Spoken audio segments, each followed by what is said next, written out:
We continue today a series on the 7 deadly sins. I invite you to remember a foundational verse that's found in 1 John, the first chapter, the 8th verse, where it simply says, if we say we have no sin, we deceive ourselves, and the truth is not in us. And then in Galatians, Paul is talking about life by the Spirit. In the 5th chapter, verses 25 and 26, he simply says, since we live by the Spirit, let us keep step with the Spirit.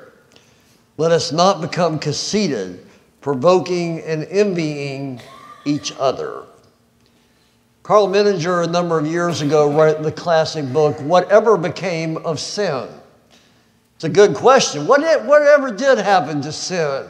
It used to be such a common word. We used to be scared of it and concerned about it. And now nobody uses that word at all, it seems like. There are so many more comfortable words that fit us so much nicer. But today we started looking at the sin of envy. And we do this in this whole series because, as I said in my introductory message 2 weeks ago, to quote Barbara Brown Taylor, sin is our only hope. She writes, sin's our only hope because the recognition that something is wrong is the first step towards setting it right again. There's no help if you feel you need no help. There is no repair for those who insist that nothing is broken. Sin is our only hope. To measure the full distance between where we are and where God created us to be, to name it, to decide that I am not going to live with it anymore. That's the moment you start getting closer to God's mark for you. And so this morning we look at envy. Remember that wonderful story of Snow White? Every story has to have a villain, and the villain in that story was obviously the wicked stepmother of the queen. She was vain, conceited, proud in all the wrong ways. But for all of those attributes, she had one thing going for her. She evidently was drop dead beautiful. Absolutely gorgeous. And so every day she would go in front of that enchanted mirror and ask the question, who is the fairest of them all? The mirror would make the very appropriate reply, there, thou, O queen, are the fairest of them all. But then along comes Snow White, who has a beauty to rival the queen. And now there comes that fateful day when the queen goes before the enchanted mirror once again and asks that question, who's the fairest of them all? And now for the very first time to have the mirror say in response, you, my queen, are fair, it's true. But little Snow White is still 1,000 times fairer than you. And we know how the rest of the story goes. When she's no longer number one on the hit parade, those rosy red cheeks now turn green with envy. She can't stand it that somebody else might be as beautiful as her. But think about what's going on here. If the queen was happy with her beauty before, nothing has changed. She is still as beautiful as she ever was. The problem is not that she's no longer beautiful. The problem is that somebody else might be as beautiful as her. And it just drives her green with envy. So who is it for you? We all have that person. Put a face in your thought right now. That person that sometimes you envy, the one who always seems to get the easy way out at work, the one who makes straight A's and doesn't study, and you're studying half the night and get a B minus. The ones who always seem to have more or be more than you, the ones who have that perfect marriage or the perfect children and all that kind of thing. Leonard Bernstein, the great conductor, was once asked, what's the most difficult instrument to play? His famous reply, the most difficult instrument to play is second fiddle. Nobody wants to be second fiddle, not just in the orchestra, but how hard it is in all of life when someone else is it and we are not it. And that it is as different as there are a number of people here in this room. Next to pride There may be no sin more destructive than envy. I mean, think about it. With envy, there's absolutely no upside.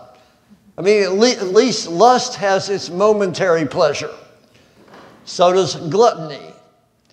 But when it comes to envy, I mean, who of us ever really enjoys envy? It may be the most secretive of all the sins, and it's the one that we are least likely to admit. Because if I admit that I'm envious of you, I'm already admitting I don't like you, for one thing. And I'm also feeling a little less better about myself also. You know, it's interesting. They did a study of Harvard University students not long ago.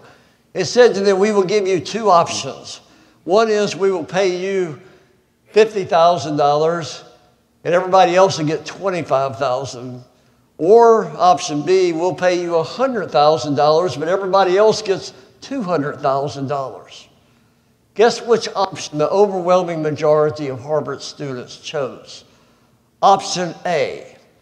In other words, they were willing to take a 50% pay cut just so they could feel superior to others and have others envy them rather than having to envy others. And you think this message isn't about us? Is it about the darkness of our human heart that we don't even understand much some days? You see, envy begins with comparison, which is always a dangerous road to go down to for a number of reasons. One is we always compare ourselves with somebody who has more or seems to be more. We never do it with somebody who's less. And the problem with that, folks, to state the obvious truth, there is always going to be somebody who has more than you. There's always going to be somebody who seems to be more than you. And so you're just setting yourself up for feeling that kind of way. I know when I was a young minister, I was so often thinking, you just fill in the blank, if only I was more like, lots of times it'd be my college chaplain, if only I was more like David Burhans, or a pastor I had when I was just a kid who was my hero, if only I was more like Bill Marshall. And I realized one day those guys were at least 15 years older than me. I bet they weren't so hot like I wasn't so hot 15 years younger. And maybe I would be 15 years later. That's still debatable. But there you are. And I remember right when I went on sabbatical, but one of my best friends in ministry is Robert Thompson, who was my parents' pastor. He just retired not long ago. And I was talking about how I was going to go to a ranch in Wyoming and then a spiritual retreat center in Colorado. And he literally texted me and he said, words that I haven't had said to me in a long, long time, if ever. He said, "Oh, to be Bill Slater." I was like, so I immediately wrote back, "No, oh, to be Robert Thompson." Because Robert gets to see his granddaughter every other day. And he goes out to eat. It seems like every other night he has more friends than Carter's has pills. And I don't know where they all come from. And then did I mention that as I was preparing this message, Joanne Stansel on our staff drives up with a brand new, as she keeps telling me it's not brand new, but it sure looks new to me, Toyota Avalon. And my little car beside it used to be white, it's now green with envy. And did I mention that it has a sunroof on it? I mean, it's just unbelievably beautiful. And I'm thinking about envy. But let me be very clear here. Actually, there's an important distinction to make here. Actually, none of that is envy. What it is pure unadulterated jealousy. And I'm thankful that's not one of the 7 deadly sins. I'm in deep, deep trouble. But here's the difference between jealousy and envy. See, I don't wish for Joanne not to have that stunning looking car that's right beside mine. I don't mind Robert Thompson being able to see his granddaughter. I'm glad he's able to. I just wish I had what they had. That's jealousy. Envy takes jealousy one step further. It says, not only do I wish I had what they have, but I don't want them to have it. And that's a whole different animal. And that's where it really starts getting deadly for some of us. Yeah, we talk about being green with envy. I don't know about you. When I see somebody kind of green around the gills, I'm thinking they're kind of sickly. Envy takes what the Apostle Paul instructs us to do. Rejoice with those who rejoice. Be happy for those who are happy. It just turns it right upside down. And here Paul says, here it is. If you want to be in the Spirit, if you want a full life, he says, walk in step with the Spirit. He says, one of the things you can't do and to still be in the Spirit is to practice and engage in envy of someone else. Let me tell you something that I will guarantee you is true. You can take this to the bank. I heard years ago a pastor say, if you knew everybody's secrets, there would be nobody that you would envy. You knew everybody's secrets, there would be nobody that you would envy. I've been a pastor for 35 years now. That is the absolute gospel truth. That person that seemed like such an ideal marriage, I'm not surprised anymore when they tell me that it's just falling apart at the seams. That person who seems to just own such neat things, I'm not surprised when they said, listen, I'm drowning in $20,000, $30,000, $40,000 of credit card debt. I'm not surprised. Those families that seem to be picture perfect. I'm not surprised when I hear the struggles they are having with the children. And you know this is true. Every one of you is agreeing with me right now. And boy, if they knew my secrets, I'm telling you, I know that. You wouldn't envy Bill Slater. If everybody knew your secrets, nobody would really totally envy you. Think about that and what that means. An old Jewish folk tale tells of two rival merchants who had stores across the street from each other in constant competition with each other. They measured their success not by how much they sold, but how much more they sold than the other person sold. And they were always going at each other. And finally, God got kind of fed up with that one day, and he sent an angel down to one of these merchants. He said, tell you what, I'm going to offer you the deal of a lifetime. Whatever you desire, just name it, and it's yours. If you want a long life, if you want riches, if you want a lot of children, whatever you want, it's yours for the asking. But here's the deal. Whatever you ask for, that merchant across the street, that competitor of yours, is going to get twice as much. Well, the merchant thought about it for a while. The opportunity of a lifetime. And finally it hit him. He said to the angel, make me blind in one eye.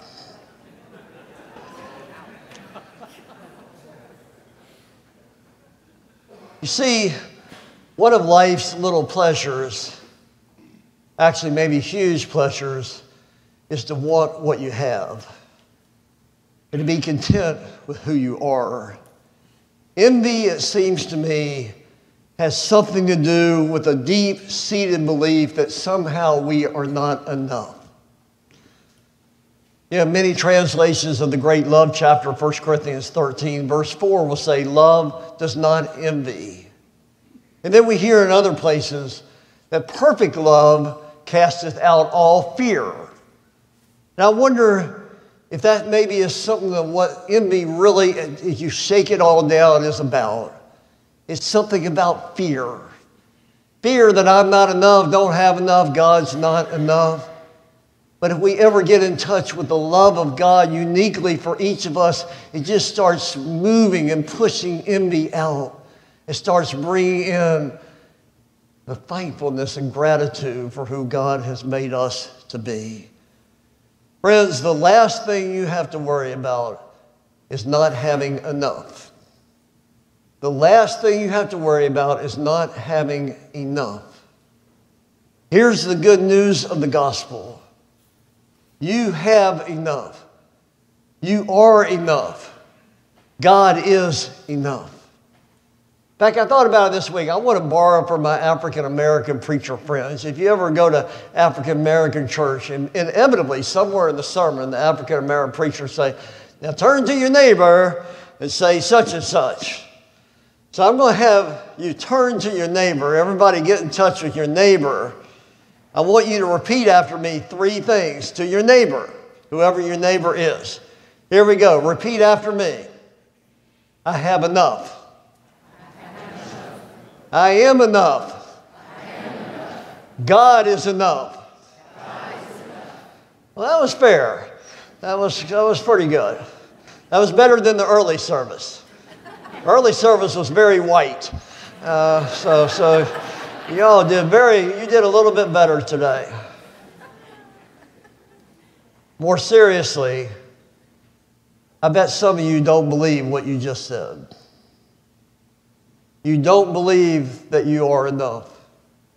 You really don't believe you have enough.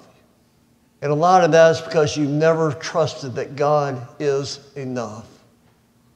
And so envy starts seeping in and rearing its head. It's a spiritual issue.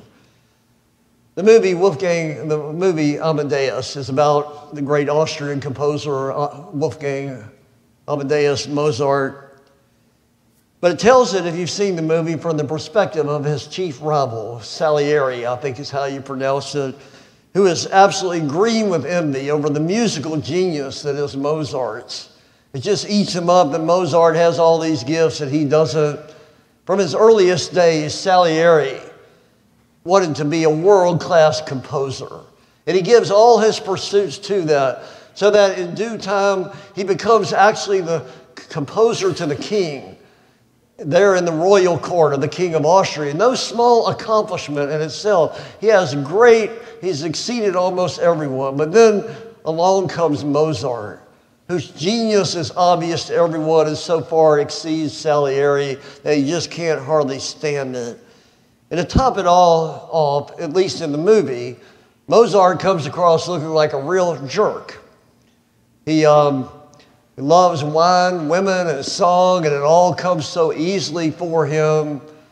And then Salieri just can't understand why God would endow such gifts to such a rogue person that Mozart represents. It's just driving him to the edge of madness. You see, here is the perfect picture of envy. Because Salieri, on the one hand, admires and almost loves Mozart. On the other hand, he hates Mozart. But who he really hates is God.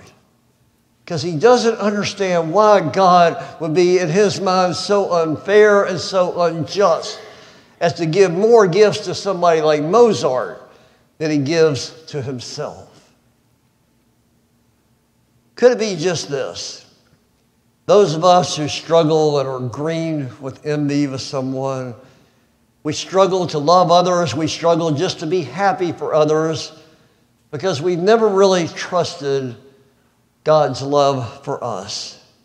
And so everyone else becomes our rival. You see, Amadeus literally means loved by God. And that's the way Salieri saw it. Salieri saw God loves him, but he doesn't love me because Mozart has more than I have. And it was true, Mozart had incredible gifts.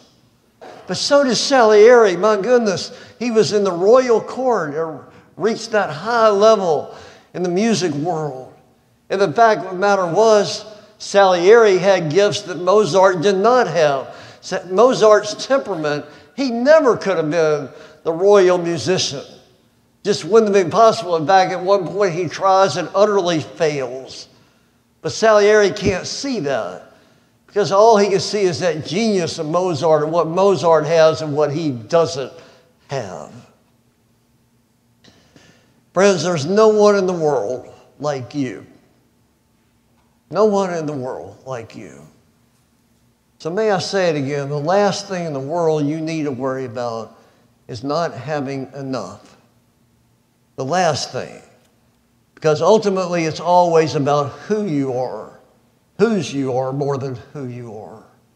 I always love the story of the rookie Midwest basketball coach, his first season in the college, He's following a legend in that school and in the basketball world, a man who had just many conference championships, gone to NCAA tournament time and again, just renowned for his success. And now after all these years, it's the beginning of practice for this rookie, brand new basketball coach having to follow a legend.